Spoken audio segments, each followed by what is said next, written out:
Asisten semuanya, selamatkan nyawa kalian. Prabowo akan segera berpidato. Sembunyikan mikrofonnya. Prabowo akan berpidato. Antek asing. Mari kita bandingkan antara tahun 2013 dengan tahun 2026 ya. Jadi sebelum ke 2026 kita tonton 2013 dulu. Kan kalau kita mau perbaiki rumah sakit, kesehatan gratis untuk rakyat, pendidikan gratis untuk rakyat, ini kan tidak bisa hanya di mulut, slogan. Harus ada uang. Iya. Uang untuk perbaiki gaji guru.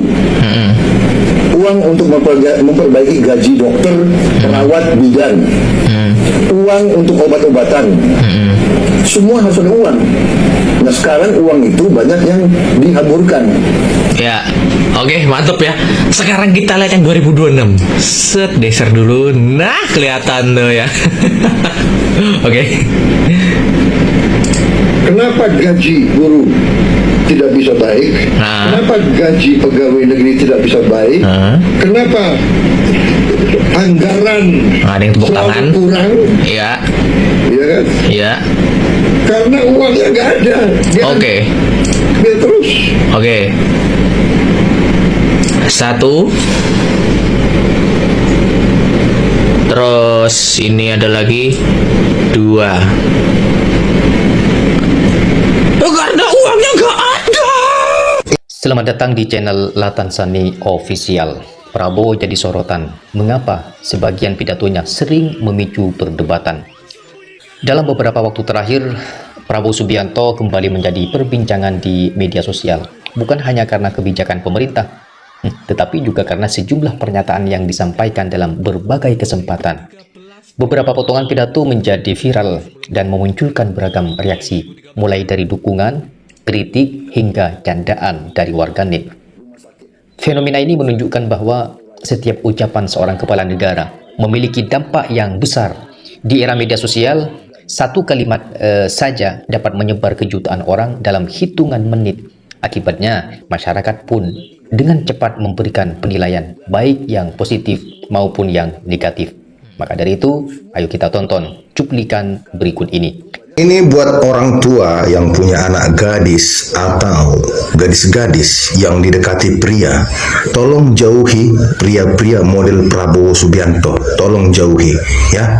Tolong jauhi pria-pria model Prabowo Subianto. Kenapa? Omongannya nggak ada yang bisa dipegang. Ini buktinya, ini. Coba kalian lihat ini sampai selesai. Coba. Bagi saya Indonesia gelap tidak ada. Ya. Indonesia cerah. Di saat banyak negara susah. Tidak, kalau ini nggak usah tepuk tangan ini. Karena saudara, Anda tahu sekarang keluar gitu. Ada juga. Kalau terjadi perang dunia ketiga, negara mana yang aman? Indonesia termasuk papan atas loh. Kejadian belasan ribu kilometer berpengaruh kepada kehidupan kita. Kita tidak bertikai. Kita tidak bermusuhan sama siapa. Tapi kalau ada perang nuklir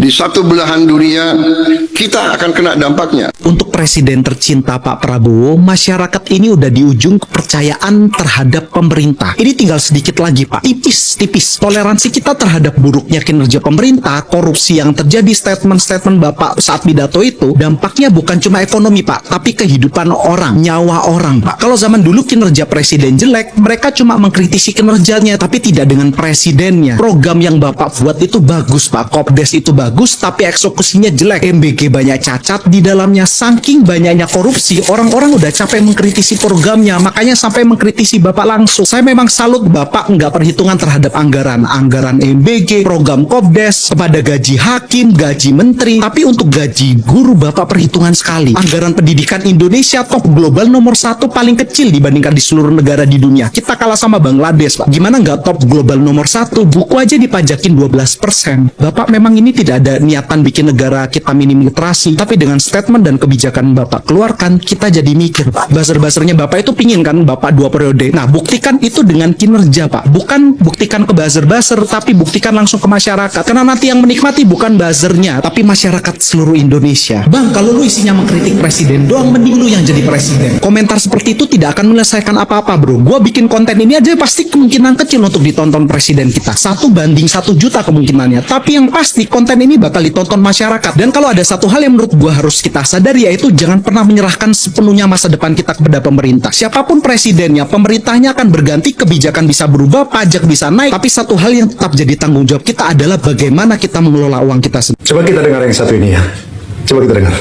Semua pakar dunia meramalkan 25 tahun lagi Indonesia menjadi ekonomi keempat di dunia, di atas Prancis, Jerman, Inggris. Itu dia setelah dia menjabat. Narasinya langsung berubah, optimismenya setinggi langit. Itu kita juga senang kalau Indonesia maju ya. Tapi kan berbanding terbalik ya dengan yang sebelumnya. Coba kita bandingin dengan yang satu ini. Tetapi di negara lain mereka sudah bikin kajian-kajian di mana Republik Indonesia sudah dinyatakan tidak ada lagi tahun 2030. Nah, ini pernyataannya sebelum menjabat, seolah-olah Indonesia akan bubar, seolah-olah masa depan kita itu suram, seolah-olah kita tidak punya harapan. Tapi setelah menjabat, tiba-tiba berubah. Seolah-olah hanya dia yang bisa membawa Indonesia ke dalam perubahan. Jangan hanya karena nggak menjabat kita ngejelek-jelekin, tapi begitu kita menjabat, ya gitu deh. Pak Prabowo bilang berdosalah pemerintah yang berbohong kepada rakyatnya. Kalau Pak Prabowo sudah ngomong begitu, sum-sum ya, tulang rusuk ini udah bergetar. Tonton videonya. Berdosalah pemerintah yang berbohong kepada rakyatnya. Nah kan, dan omongan Pak Prabowo itu dibantah sama Subianto nih.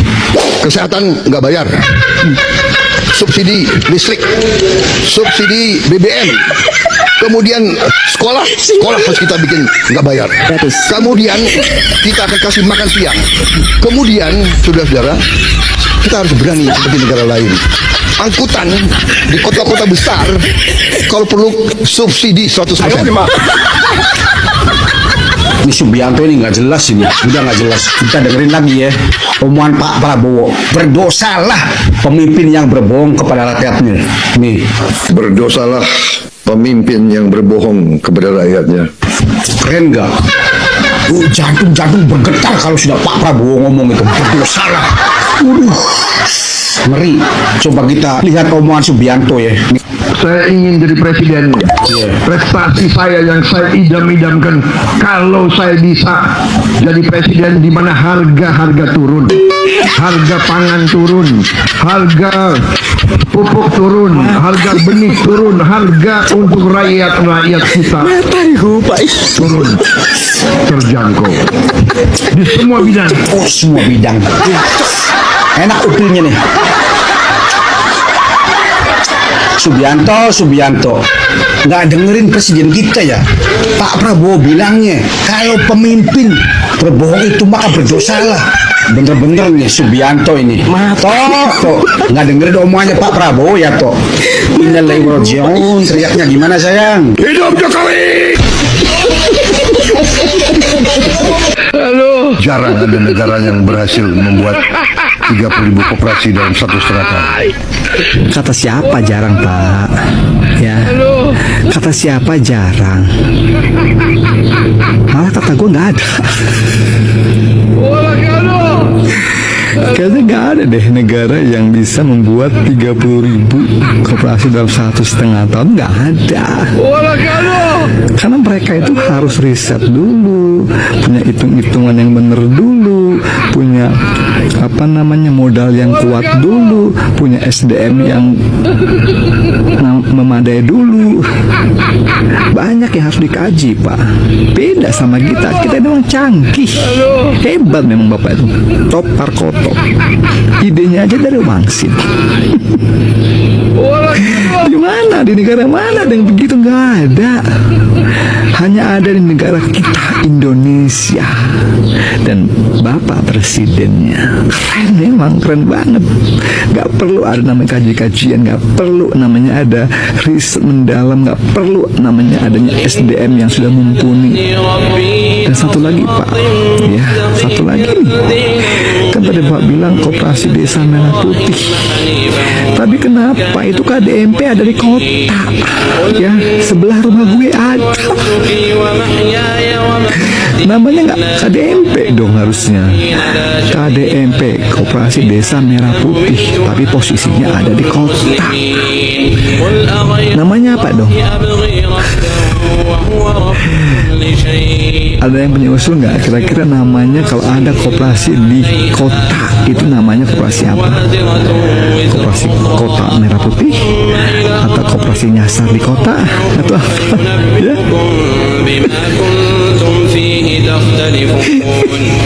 Ada aja sih. Gue ini udah 75 tahun nih, gila. Sakit. Dia memang memecahkan rekor nasional, orang tertua sepanjang sejarah Indonesia yang dilantik sebagai presiden. Sedangkan WHO membagi 4 tahapan usia lansia. Usia pralansia itu 44 sampai 60 tahun, lansia 60 sampai 75 tahun, usia pikun 75 sampai 90 tahun, umur panjang lebih dari 90 tahun. Nah, kalau mau yang 1000 tahun ini kategorinya yang di nomor 4. Tapi dari kategori WHO sebentar lagi berarti Prabowo presiden pikun, atau sekarang sudah presiden pikun karena di usia 75 kan. Nah lu bayangin, mana jajarannya banyak banget, mulai dari menteri, wamen, penasehat, utusan, kepala badan, kepala pundak, kepala lutut, kepala apalah itu ya, ratusan orang pokoknya. Gue yakin banget nih, pasti yang dia ingat cuma 2 orang, Pigai sama Bahlil. Itu juga pasti sering ketukar, mana Pigai, mana Pigai? Pigai mana sih, gak kelihatan. Apalagi waktu presidennya, pasti dikira Prabowo itu anak temennya. Kan ada ya bapak-bapak yang nitipin anaknya kerja sama temennya. Nah itu ucapan Pak Presiden saat pidato kemarin yang menyinggung soal Korea Selatan dan Korea Utara itu sampai viral di media Korea Selatan guys. Jadi media ini memberitakan soal ucapan Presiden Prabowo saat pidato kemarin yang katanya itu bersedia untuk ke Korea Utara demi perdamaian Korea Selatan Korea Utara. Ya jujur gue agak speechless ya sedikit guys, dan gue menyayangkan soal kenapa Pak Presiden malah bersusah payah atau seolah-olah ingin bantu-membantu gitu ya dengan urusan yang mana gue pikir tidak akan menyelesaikan masalah sama sekali juga, walaupun beliau itu berdialog dengan Korea Utara untuk berdamai dengan Korea Selatan. Apalagi mengingat permasalahan di dalam negeri sendiri saja sekarang ini sedang sangat banyak-banyaknya. Ya banyak banget ya, kalau gue sebutkan satu-satu masalahnya itu makin kesini makin berat ya. Apalagi sekarang yang paling brutal itu adalah kasus korupsi yang sangat-sangat marak ya, terutama penegakan hukum kita yang masih belum jelas, yaitu kasus Jampitsus ya. Belum lagi soal ekonomi dan investasi, sekarang itu benar-benar lagi di titik rendah-rendahnya karena asing juga pada kabur sekarang ini. Program prioritas dari Presiden juga masih amburadul ya, masih sangat rawan korupsi, masih semuanya tuh tidak efektif. Jadi menurut gua sangat tidak etis ya kita malah mencampuri urusan-urusan negara lain yang mana efeknya pun menurut gue sama sekali tidak ada ya. Dan terutama pengaruh kita di geopolitik itu sangat-sangat kecil ya. Kalau gue akan mendalami lumayan ya di geopolitik, kita itu seperti tidak terlalu dianggap ya kalau gue lihat ya. Ya itu menurut gue sih ya mungkin gue bisa saja salah, tapi ya kalau gue sih melihat kenyataannya seperti itu ya di lapangan. Dan kita semua berharap ya pemerintah itu serius untuk membenahi negara ini ya, karena kita sekarang benar-benar sangat-sangat banyak sekali masalah ya. Jangan dulu urusin negara-negara lain ya, urusi dulu di negara kita sendiri. Sebagian pengamat menilai bahwa gaya komunikasi Prabowo yang spontan membuat pidatonya terasa lebih lugas dan apa adanya. Namun ada pula yang berpendapat bahwa spontanitas tersebut terkadang menimbulkan kesalahpahaman atau memerlukan penjelasan lebih lanjut agar tidak disalahartikan. Dalam dunia politik, persepsi publik seringkali sama pentingnya dengan isi pesan itu sendiri. Di media sosial, kritik terhadap pidato Presiden muncul dalam berbagai bentuk. Ada yang menyampaikan analisis secara serius, ada pula yang membuat meme. video parodi, atau komentar bernada satir. Fenomena seperti ini sebenarnya bukan hanya terjadi di Indonesia. Banyak pemimpin dunia juga mengalami hal serupa ketika pernyataan mereka menjadi viral. Namun, di balik ramainya perbincangan tersebut muncul pertanyaan yang lebih penting. Apakah perhatian publik hanya tertuju pada gaya penyampaian pidato atau justru pada substansi kebijakan yang sedang dijalankan? Sebab pada akhirnya masyarakat akan menilai pemerintah berdasarkan hasil nyata yang mereka rasakan dalam kehidupan sehari-hari. Isu seperti harga kebutuhan pokok, lapangan pekerjaan, daya beli masyarakat, pelayanan publik, pendidikan, dan kesehatan tetap menjadi perhatian utama warga.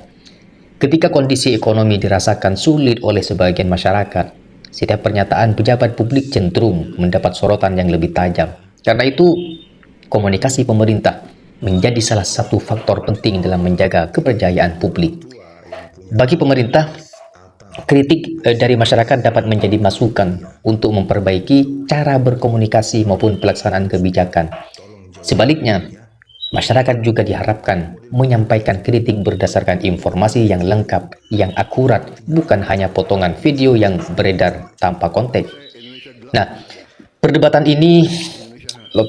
di ruang publik merupakan bagian dari demokrasi. Kritik, dukungan, maupun perbedaan pendapat adalah hal yang wajar selama disampaikan dengan menghormati fakta dan tidak mengundang penghinaan atau informasi yang menyesatkan. Pada akhirnya, yang akan menjadi ukuran keberhasilan seorang pemimpin bukanlah seberapa sering pidatonya menjadi viral, melainkan sejauh mana kebijakannya mampu menjawab kebutuhan rakyat. Komunikasi yang jelas, kebijakan yang efektif, dan keterbukaan terhadap kritik merupakan 3 hal yang akan menentukan tingkat kepercayaan masyarakat terhadap pemerintah.